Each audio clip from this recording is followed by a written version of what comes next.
What does Pisces need to know for the month of May? The Five of Swords. Okay, that's interesting. That card comes out, but and the reason why it's so interesting is because before I turned on the camera, I pulled as well to see what you guys got, just to kind of get a quick preview before I jump into it, and the same card came out. So be careful with debating with people or fighting with folks this month. I feel like there may be some things that will be taken out of context. A lot of petty fights, a lot of things that divert from the focus of the whole conversation or objective in whatever comes up. Just be aware that there may be some tension, there may be some things that you're just better off focusing on your own stuff versus getting involved with anyone else's business. That said, be careful about selfishness and the tendency to do things because you want to do them and trumping everybody else. Be careful of that, because the Five of Swords could talk about making sure your needs are met, regardless of how anyone else feels about it. It can also indicate that, your truth reigns supreme, so you'll fight, tooth and nail to prove that your truth is right. Even if that means that you end up, losing friends or cutting people out of your life and regarding that, or people cut you out. So just make sure that whatever truth you're fighting for is really worth fighting for. And that's something that can, that doesn't necessarily need to make or break a friendship, but will if pushed too hard, okay? So why do we have the Five of Swords coming up, though? The Five of Swords could be a warning. We could also lose something in the month of May, but we could also gain some sort of understanding of what was lost by, from the month of May. So everything has its purposes and its benefits, but let's see why. Why does the Five of Swords come up for Pisces for the month of May? Okay. Oh, the Six of Pentacles. Oh, geez. Okay. What else can you tell us about that Six of Pentacles there? This balance. The Queen of Swords. Alright, so you may be dealing with a Libra, Gemini, Aquarius. But this person is like... it's weird. It's like this person kind of gives this vibe that they're always right, and probably when they're not. And I feel like it's to do with some sort of give and take scenario. I think somebody either been taking a lot in the relationship or hasn't been giving enough, and the dynamic is that somebody now has to look out for themselves because the dynamic is off. Somebody is not, putting in enough effort into the relationship or putting enough effort into work. Somebody's slacking in some area, and you have to just kind of focus on your own work. You don't focus on nobody else, because this situation looks like somebody's trying, not necessarily intentionally sabotaging you. With the Queen of Swords could be very ruthless and very brutal, and with the Five of Swords being a ruthless, brutal energy anyway, that combination kind of does worry me. So be very careful. Now, this could also indicate this is you, Pisces. This can indicate that you may be being really aggressive, or you're just kind of, you're cutting out the middleman. You're just going to make sure that you get what you need and just screw everybody else because no one else is considering you. No one's looking out for you. Be careful of that kind of tendency. Just focus on what your needs are without having to, be so aggressive in regards to cutting someone else out or making such a huge scene. But I kind of have a feeling that you already had an argument or some sort of fight with somebody with the Queen of Swords, someone that was, very sharp with their tongue, not very tactful. But the Queen of Swords is usually a Libra, so in regards to that, there could have been some small tact, but how this situation it looks like it's going, it was pretty brutal. So it kind of looks like what you may need to know is that there is some sort of argument or some sort of fight that you guys are going to be encountering with somebody, and it's a verbal fight. I don't think it's a physical. And it could be with you, your partner, your friend, your coworkers. It could even be someone close to you. But this person is being super defensive here. The Queen of Swords is usually someone that has a hard time trusting people. And when the Five of Swords comes up, someone that has Five of Swords coming up with the Queen of Swords, they look out for their own interests, and they don't really trust people. So they do things on their own. So you may end up having to try to build trust with somebody that has seriously bad trust issues. Okay, so it may be that too. It doesn't mean that you necessarily have to have a fight. Don't let them string you into a a debate or a fight that is completely outside of what the main objective is, though. Like I said before, to be careful of that kind of, argument. So be careful of that sort of combativeness, because that is not going to help you get anywhere. It's just going to cause more problems, and the situation will ripple into some sort of, to a beautiful chaos. So be careful of that. But I do feel like with the Queen of Swords coming up here, this person that you may be, dealing with, you may have to try. You may want to try to balance things out, try to make things work, and you probably want to show them that they don't have to kind of undermine you or do something, or make sure that they are considered. They don't have to do ruthless stuff to get what they want. They can work together and achieve that same goal. There may be compromises that may need to come into place, because the Five of Swords can also indicate compromise and cooperation and working together, as well as the opposite of being ruthless, selfish, and looking out for your own best interest. But I feel like with the Queen of Swords, she's looking for her own best interest because she's been hurt before, and she's not necessarily open to getting hurt again. She's making sure that she gets what she needs, and that's it. Now, this doesn't have to be a female. This could be a male that you're dealing with as well. But the situation is that you may have to try to build trust with someone, and that may mean that you have to compromise something of your own to show this person that they can trust you. Okay. And it could be the other way around. Maybe this person has to compromise something of themselves so that you could trust them. Okay. So, where did all this start, though? Let's see. Where did all this start? Where is this coming from? Why is this coming up? Where is this coming from?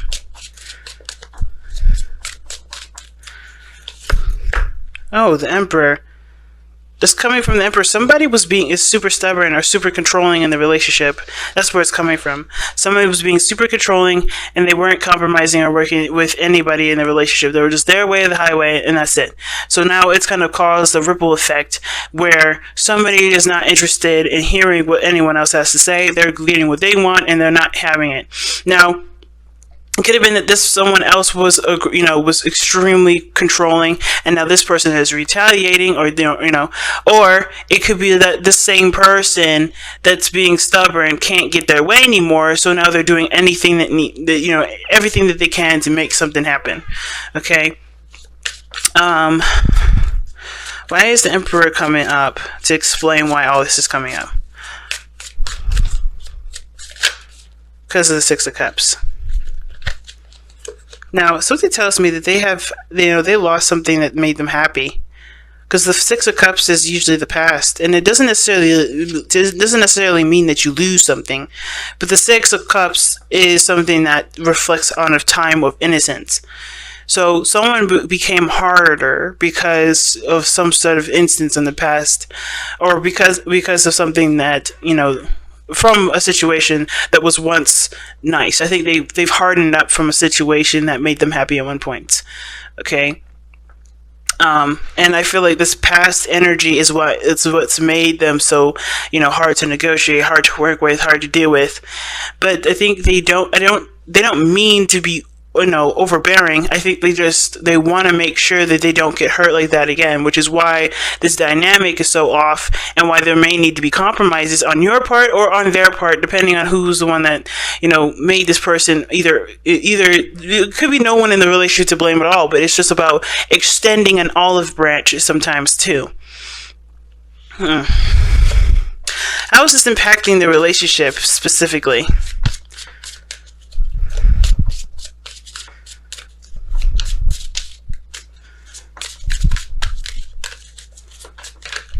Okay, and it's affecting the relationship by the Two of Pentacles and the Hermit. It's a lot of trying to keep the balance, trying to keep things from collapsing, and that does end up making things feel extremely lonely. I think the situation is that the problems are being not necessarily ignored, but overlooked at the moment, because they're just there's a decision on how there needs to be Jesus, if I could get the words out. There is a need for a decision to be made in regards to how it needs to be worked on, how this trust issue or how this situation needs to be rebalanced, if that makes sense, or fixed. But I think this is also a personal thing too. I think this is also really requiring you to look within in your heart to figure out if there is any place in your life where there could be forgiveness, or if there's any places in your heart where you can compromise something to show that you are willing to either commit to moving forward or so forth. I kind of get the feeling that with the Hermit coming up, it just feels like there's a lot of isolation. There's a lot of being by yourself. But that by yourself isn't necessarily a stressful thing. It's more of like a way to kind of reflect. It's a way to kind of get a little bit of peace because the situation is so chaotic outside of you, right? So I kind of feel like there is a decision that has to be made in regards to what path you're going to be committing to, but I think you're looking within yourself to figure out which option is the most valuable, either going by yourself, being by yourself, or really kind of doing what needs to be done to not sedate the situation, but to solve its problems, okay? Because this is a really big situation. Somebody is very aggressive in this reading. Like, it's so aggressive. And it's almost like this person kind of waits for shit to happen. They don't initiate it right away. They kind of just stand there and wait for the shit to stir, and then they'll be like the first one to say something or something like that. They will respond to what's going on around them, but they're on guard. When I see the King of Swords, I'm like, okay, this person is after people. But the Queen of Swords, she doesn't go after folks. She's ready for a clapback, though. She's ready to clap back, but she'll wait for that clap back. She'll wait for that opportunity to clap back, rather. The Emperor, somebody was going for it. Everything was, in a very direct fashion. Now it's more of a passive, but I'm ready to fight you kind of sort of situation here. That's a lot of aggro. But there's also this, not really aggro, it's really like detached, defensiveness. It's very detached and it's very defensive. And I feel like it has to do with whatever the past was that made them happy. This loss of innocence has caused them to be so stiff, so detached, so cold, and not necessarily calculated in the sense of trying to be manipulative and hurtful. But they are looking out for their hearts right now, because look what's underneath here, the Three of Swords. That is huge, guys. Somebody's really hurt. And it's showing through their actions, guys. So let's take a look at the overall outcome and see what that has to tell us. The Page of Cups. Communicating from the heart and being gentle and compassionate. Like, that's a very important thing, especially when somebody is really having a hard time trusting people, is incapable at the moment for, they're not able to kind of let their guard down a little bit and to see that the situation is, inflamed and going out of control. I kind of get this feeling that this person just need to have a talking to, not in the sense of like, hey, you need to calm the hell down, nor like, hey, I understand that this is what's going on, I understand this is why you feel this way, but here's what my needs are, and here's what I can do to help you with, whatever you feel like you need. I'm willing to make the sacrifices that I need to make. Because the Five of Swords is coming up, you may have to make sacrifices this month. If this is someone that's worth your time, and someone that you believe is worth worth taking the step to actually plan things out and really work on making a solution, you could do it. And it seems like this person means something to you, because I think you have history with this individual. I think this person at one point was proud, and now that their ego has been sliced, they're cold, they're detached, they're defensive. They don't want to, be humiliated or hurt again. And I feel like, I feel like that what once was love and thriving is now a battlefield and walking on eggshells. And I think somebody just going to have to just be open about what's going on, especially communicating from I statements and how you feel about it is better than start throwing accusations, because you have to be coming from a place of compassion when the Page of Cups comes up. Compassion, love, and you have to communicate your emotions and seek understanding of that person's emotions as well, okay? This is a really scary reading, guys. Be safe this month, okay? Be careful. So let's see what the Messenger Oracle cards have to tell you to kind of get some more advice for the reading for this month.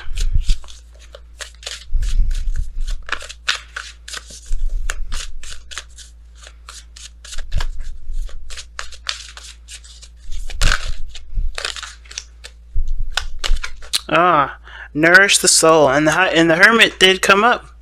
Nourish the soul is such a good card to get with this because with Hermit energy, that's talking about giving time and space for yourself to kind of understand and digest the circumstances around you, and as well as prepare yourself for the challenges that come up.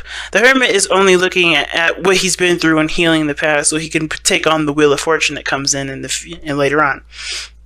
He is the 9th card in the Major Arcana, after all. And I feel like right now there is you have to see this from within yourself. I feel like some of you guys might be really triggered and maybe even really hurt by this person. But remember, this person is trying to protect themselves. And if this is you being very aggressive, understand that the other person is experiencing your aggression or experiencing your defensiveness. And perhaps it's easier to be more, to consider your emotions and consider why you're in pain and really communicate what's been going on with you and talk about what boundaries need to be put in place so that way you can bring your sword down, versus continuously trying to, wait for something bad to happen. Because it doesn't have to happen. Nothing bad has to happen. Nothing, terrible has to happen. There is a compromise that needs to, come about, but it'll bring better cooperation and it'll balance the relationship out a lot better. But it takes time. And with nourishing the soul, you have to honor what you're feeling. You have to honor and accept and acknowledge what you're feeling and understand where it's coming from. And not that, remember that everyone that's around you is not out to get you, okay? Because I think that's another big thing I'm seeing. It's not you against the world. It doesn't have to be you against the world. I know it can feel that way, especially when people have backstabbed you, when they've hurt you, and they betrayed your trust. But that was that person. Not everyone is that person. It's going to take some time to heal from that and to understand that that's not how the world is. That's not everyone, right? That's not how everyone is. And I feel like it's going to take time, but you have to be willing to work on it. And it starts by giving yourself compassion and looking at your situation and giving yourself the understanding and nourishment that your soul needs.